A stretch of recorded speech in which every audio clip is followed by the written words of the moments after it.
Bonjour mes délicieux co-créateurs, c'est Lilou, je suis à Paris pour une nouvelle interview sur la médiumnité avec la charmante Geneviève Delpech qui est épouse de Michel Delpech, chanteur qui est décédé en début de cette année. Et donc vous avez écrit Le don d'ailleurs et ça y est, c'est un peu le gros coming out de votre part pour parler de cette médiumnité, d'un don, de quelque chose que vous avez depuis toute jeune finalement, non ? Oui, depuis l'enfance, depuis toujours. Je n'ai pas le souvenir de ne pas avoir eu ce don. Enfin, ça s'est surtout révélé au moment de la puberté. Mais j'ai toujours vécu dans une famille où c'était quelque chose, c'était pas un sujet tabou du tout. Ma grand-mère étant médium, ma sœur, elle était toute petite. J'ai des souvenirs très précis de ses voyances, de ses flashs. Et voilà, donc j'étais vraiment, c'est quelque chose d'assez normal pour moi, même tout à fait normal, la médiumnité. Ouais. J'ai toujours vécu dans cet univers-là. Donc plutôt héréditaire. Ça semblerait en tous les cas. Je crois que les Américains ont fait des études poussées là-dessus, les Américains entre autres, je sais pas, mais il semblerait que ça joue, que l'hérédité joue, peut-être comme d'autres dons. Alors la médiumnité, on va un petit peu rappeler ce que c'est, parce que c'est pas la voyance. Cela dit, vous avez contact avec les morts et en plus vous avez des flashs sur le futur, c'est ça ? Donc c'est un petit peu...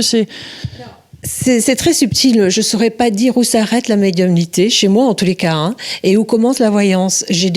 Parfois j'ai des flashs qui sont de la pure voyance, et les gens me disent « mais ça, je l'ai déjà vécu il y a 10 ans, avec des détails ». Donc, ce qui provient déjà que la notion du temps, de l'espace et du temps est certainement galvaudée, en tous les cas, c'est une illusion, enfin, on se trompe peut-être. Et puis, la médiumnité, c'est le contact avec les défunts. Ça, je l'ai assez régulièrement, c'est vrai. Donc c'est des voix, c'est parce que ça se passe de différentes façons pour certaines personnes, non ? Certaines personnes le voient, l'entendent. Pour vous, c'est quoi ? Alors je peux dire la chance, parlons de chance, je trouve que c'est un privilège même de les voir au pied de mon lit. Ils font toc-toc, c'est à nous de parler.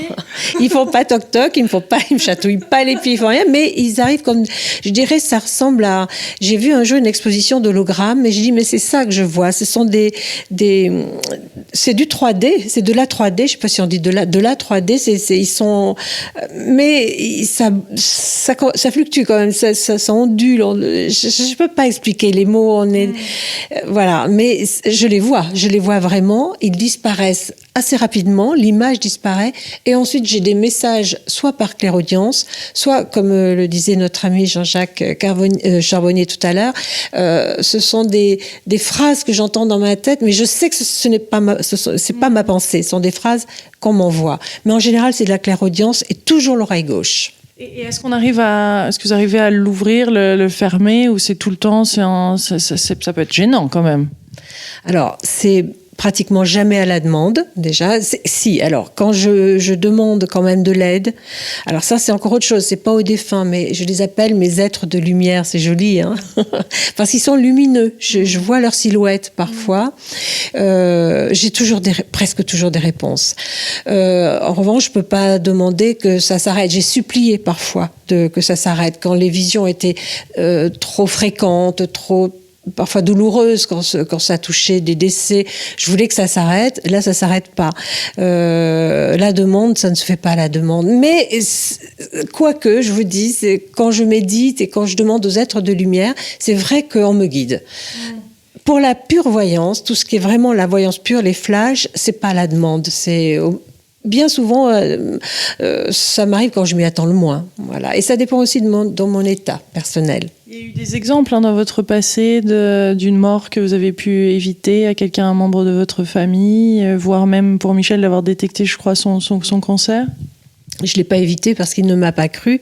Je lui en ai parlé pendant plus d'1 an.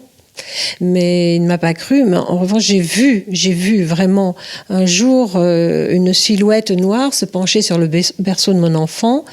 Et là, je me suis effondrée. Je me souviens de tout. Et j'ai dit à Michel, il faut l'hospitaliser tout de suite. Il va mourir à 4 heures cette nuit. Et bon, je ne vais pas rentrer dans tous les détails. Ça a été une longue bagarre pour qu'on m'écoute. Finalement, on s'est retrouvés aux urgences de l'hôpital pour enfants de Poissy. On a fait venir un professeur de Necker qui est venu parce que c'était mon mari, Michel, qui était connu, qui a bien voulu se déplacer en pleine nuit, qui m'a demandé de rentrer avec l'enfant parce que l'enfant n'avait rien et j'ai insisté et ils l'ont gardé pour me faire plaisir en me disant venez le reprendre demain matin, cet enfant n'a rien. Mais à 4 heures du matin, il a failli mourir et comme je l'avais annoncé, et il est resté 1 mois et demi en soins intensifs, en assistance cardiaque, respiratoire, etc., etc. Oui, ça. Et les médecins, d'ailleurs, ont dit à Michel le lendemain, si l'enfant n'avait pas été sur place, on n'aurait pu rien faire. Pas toujours facile d'être entendu. Pas toujours facile, et vraiment ça, on le vit comme un échec. Quand on annonce à quelqu'un un danger, qu'on insiste et qu'il ne nous écoute pas, maintenant, il ne faut pas se culpabiliser. Est-ce que son destin n'était pas de connaître cette fin-là? Je ne sais pas. Parfois, on peut changer, parfois on ne peut pas changer. J'ai vu un documentaire il y a très peu de jours sur la physique quantique qui commence à expliquer que finalement, dans l'infiniment petit, l'ordre des choses n'est pas ce qu'on croit. Donc, on aurait un libre arbitre. Il y a une forme de désordre sûrement très, très, très subtil et très ordonné qui fait qu'il y a une part peut-être de mystère et de choix et de libre arbitre. Alors, est-ce que les médiums ont parfois, les voyants, le don de pouvoir influencer les décisions des autres? Écoutez, si c'est ça, ce serait merveilleux, mais qu'on nous écoute alors. Pas toujours facile d'avoir une information qui est pure quand même par moment quand on est lié à une personne de manière, je veux dire, personnelle forcément, d'avoir nos propres peurs peut-être qui projettent quelque chose. Est-ce que le canal est toujours bien propre en gros? Non, bien sûr, on se laisse influencer, les peurs, comme vous dites, ou les questions persistantes des amis. Tu es sûr, tu vois ça, tu es sûr que tu me vois pas me marier? Enfin, je dis n'importe quoi. Et évidemment, parfois, on veut faire plaisir, mais c'est pas comme ça que ça fonctionne. Effectivement, il ne faudrait pas que l'affect intervienne trop. Moi, je sais que mes flashs m'arrivent d'un coup, que je suis vraiment transportée dans une autre dimension où je vois les détails. Et là, il ne faut pas me poser de questions, il faut m'écouter. Quand je dis mais, il n'y a pas que moi. Quand le voyant est en action comme ça, il faut écouter. Il ne faut pas poser trop de questions, il faut laisser faire, il faut écouter l'histoire et après essayer de s'en servir. Enfin, c'est comme ça que je vois les choses, mais j'ai pas l'art pour le dire parce que je suis de l'autre côté, donc je sais pas trop comment les gens le vivent, s'ils veulent savoir des tas de détails. Comment percevait Michel ce don? Ça l'a beaucoup aidé et il m'aidait aussi beaucoup. Il arrivait, justement, vous parliez de peur tout à l'heure et quand j'avais des flashs un peu douloureux, un peu pénibles, mais je vois aussi des jolies choses, et il arrivait à canaliser mes angoisses, à m'aider à voir davantage, à me calmer. Et puis ça l'a beaucoup aidé, il s'en est beaucoup servi. Il vous donnait confiance, hein? Complètement. Dans ce domaine-là, il a témoigné dans mon livre et il m'a poussée à le faire, alors que moi, je n'étais pas du tout partante au départ. Et il avait une immense confiance en ma voyance. Et maintenant, alors qu'il est décédé, il est mort d'un cancer, qu'est-ce qui se passe? Est-ce qu'il y a cette communication qui est là? Alors, les premiers jours après sa mort, enfin les jours qui ont suivi sa mort, les 8 jours qui ont suivi sa mort, vraiment, nous avons eu, les enfants et moi, des signes absolument sublimes, très beaux signes. Et puis, plus rien. Il s'est passé une période de 5 mois. C'était le vide total dans ma vie, mais je le savais que ce serait comme ça. Mais bon, là, j'ai vraiment ressenti son absence. Et à nouveau, je suis en contact avec Michel depuis quelques jours seulement. C'est des messages positifs, c'est des messages de quel ordre, de quel ordre? Très positifs, très aimants, qui me rassurent. Ce sont pour le moment des messages très courts et très rassurants et qui me calment, qui apaisent ma douleur. On sent bien quand même ce contact avec cet au-delà qui est plus c'est de l'amour, c'est de la bienveillance.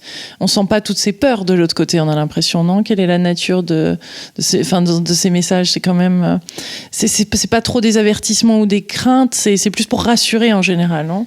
Oui, bon, on sent que eux, en tous les cas, sont dans une dimension de paix, d'amour et vraiment. Mais quand ils nous mettent en garde, c'est pour nous dans cette dimension-là.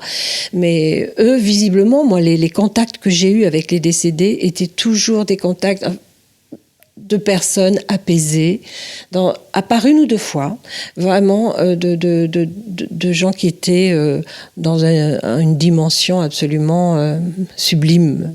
Ouais. Parce que astral existe aussi, non ? Je pense, oui. Je pense qu'il existe. Oui, je pense qu'il existe. J'en suis même sûre. Oui. C'est-à-dire qu'il y aurait différentes étapes presque jusqu'à ce passage un peu dans cette infinité. Je ne sais pas comment ça se passe exactement, mais c'est peut-être un état de conscience, une prise de conscience, je ne sais pas, mais il faut faire attention parce qu'après, il y a l'éducation judéo-chrétienne qui nous culpabilise. Vous savez, il faut faire attention à la notion de péché et tout ça. Je ne sais pas à quoi c'est dû, mais effectivement, il y a des âmes qui restent dans des dimensions plus sombres, plus basses, ou alors qui ne comprennent pas qu'ils sont morts. Il faut les aider. Ça, j'ai eu l'expérience vraiment d'être en contact avec des défunts qui étaient perdus, vraiment perdus. Et mort soudaine, certainement. Oui, mort violente, d'accident, et vraiment qui sont perdus. Rarement des défunts agressifs, rarement, jamais même, ça ne m'est jamais arrivé personnellement, mais perdus dans la souffrance, dans l'incompréhension de ce qui leur arrivait, ça oui, ça arrive. Et dans les lieux, vous ressentez des fois des petits bouts d'âme qui errent ? Oui, et puis la mémoire qu'on laisse, on laisse les murs. J'en parlais tout à l'heure à des amis. Les maisons, les murs, même certains objets ont une mémoire. On laisse des colères, des joies, des chagrins. Mais il y a aussi, bien sûr, des gens qui ne veulent pas quitter des lieux. Ça, c'est assez fréquent.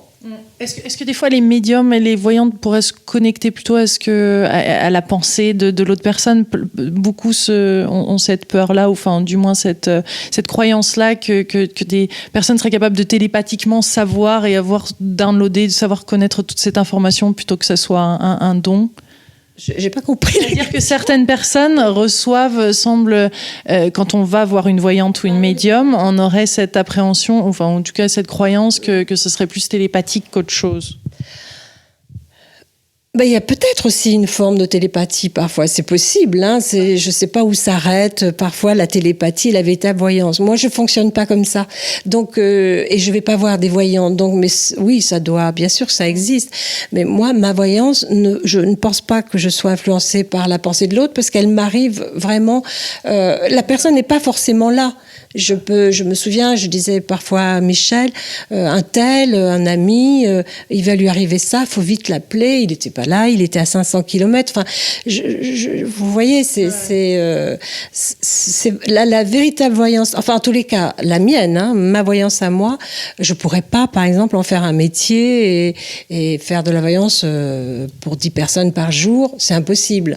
Mais effectivement, dans ce genre de voyance-là, la télépathie peut entrer en jeu. Je ne sais pas. Mais là, ce serait un don d'ailleurs, c'est le titre. Si, tout à fait. Mais là, ce serait un don d'ailleurs, donc d'une autre d'ailleurs planète, dimension, vibration. Moi, je suis persuadée que il y a une infinité de dimensions et d'univers qu'on ne sait rien. On sait très peu de choses. Et que, bon, peut-être que les médiums, comme moi, ou les voyants, ont ce don de pouvoir se déplacer, peut-être des fractions de secondes, ça suffit pour voir les choses dans d'autres univers, d'autres espaces, ou tout simplement le futur qui est déjà... Vous savez, la notion du passé, du présent, du futur, c'est un déplacement quelque part, voilà, et j'arrive à voir les choses comme ça. Peut-être l'existence d'autres vies sur d'autres planètes ? Moi, je suis persuadée qu'il y a la vie partout. Alors, vous imaginez, notre planète, dans notre galaxie, il y en a combien de planètes comme la nôtre ? Des milliards. Des galaxies comme la nôtre ? Des milliards. On va bientôt prouver, vous allez voir, que des univers comme le nôtre, il y en a des milliards. Enfin, rien ne s'arrête. Donc, quel manque d'humilité de penser qu'il n'y a pas d'autres planètes avec des êtres vivants, d'autres univers, d'autres dimensions. Je crois qu'on sait peu de choses, mais qu'on est entouré de vie et d'autres dimensions. Voilà, ça je le crois. Mais je ne sais pas comment l'expliquer, je ne suis pas une scientifique en plus. Non, mais on le transmettait bien, même par l'énergie, on le sent bien. Votre désir du cœur, on va peut-être pas parler de mission de vie, mais la chose que vous aimeriez transmettre avant de mourir. Alors J'ai fait une expérience, tout à l'heure le docteur Charbonnier parlait des NDE, j'ai pas fait de NDE, mais j'ai fait une sortie du corps, j'étais en très bonne santé, j'étais dans mon jardin, et j'ai vécu une expérience du tout, où je me suis fondue dans une fourmi, un arbre, l'eau, la pierre, enfin tout. Et j'ai pris conscience, ma vie a été bouleversée, j'ai pris conscience que la vie était partout, et que qu'on était j'ai fusionné avec une compassion, un amour, et on ne peut pas, avec nos mots et nos 5 sens et nos 3 dimensions, on ne peut pas en parler. C'est quelque chose d'inouï ce que j'ai vécu, et j'estime que je suis une grande privilégiée, et je voudrais que les gens transmettent ça, cet amour. Il faut choisir entre le bien et le bien, on ne peut pas faire autre chose, il faut aller vers l'amour, la compassion, parce que vous êtes moi et moi je suis vous, donc on ne peut pas faire de mal, il faut donner de l'amour et s'aider, mais c'est même pas une notion après d'être puni, je reparle comme tout à l'heure de péché, il faut bien se comporter pour pas aller en enfer. C'est pas ça, c'est qu'on n'a pas le choix. Il faut, parce qu'après on va se fondre dans cet amour et on n'a pas le choix. Il faut le faire d'ores et déjà. Il faut se préparer. Voilà. Le paradis, c'est ici. Le paradis est ici si on est en paix avec sa conscience, si on donne. Je pense que si on pardonne, il n'y a rien de plus beau que le pardon. Si on est dans la compassion totale, l'amour total, on peut vivre cette expérience que j'ai vécue, peut-être d'une autre façon. Et c'est ça qu'il faut chercher. Et on ne peut la trouver qu'en étant dans l'amour. Un petit conseil pour les femmes qui viennent de perdre leur partenaire de vie, ou viennent de vivre quelque chose de difficile, ou pour les hommes? Donner un conseil, c'est très difficile. Chacun le vit à sa manière, en fonction de ses croyances, de son passé, voilà. Vous dire que je vis sereinement la mort de Michel, je vous mentirais. J'en souffre beaucoup. Il me manque énormément, et l'absence est quelque chose de très dur à vivre, parce que je ne le vois plus, je ne le touche plus. Mais j'ai cette chance, encore une fois, de croire en la vie après la mort. J'en suis sûre, je le sais. Je sais qu'il est là, qu'il n'est pas loin, qu'il est simplement passé dans la pièce à côté. Et je sens sa présence, et c'est évidemment un réconfort. Donc je leur dirais ceci: croyez en une vie après la mort. La vie ne s'arrête pas à notre enveloppe là, évidemment que non. Et vos défunts sont toujours là, parlez-leur, ils vont vous aider, ils vous écoutent, et ils vous aiment toujours autant, peut-être même plus maintenant. Merci beaucoup Geneviève, merci pour cette délicieuse interview. Le don d'ailleurs, c'est le titre aux éditions. Quelles éditions? C'est Pygmalion pour Flammarion. Pygmalion. Super, magnifique. Merci d'avoir écouté cette interview et bien sûr de la partager. Gros bisous, messieurs co-créateurs. À bientôt.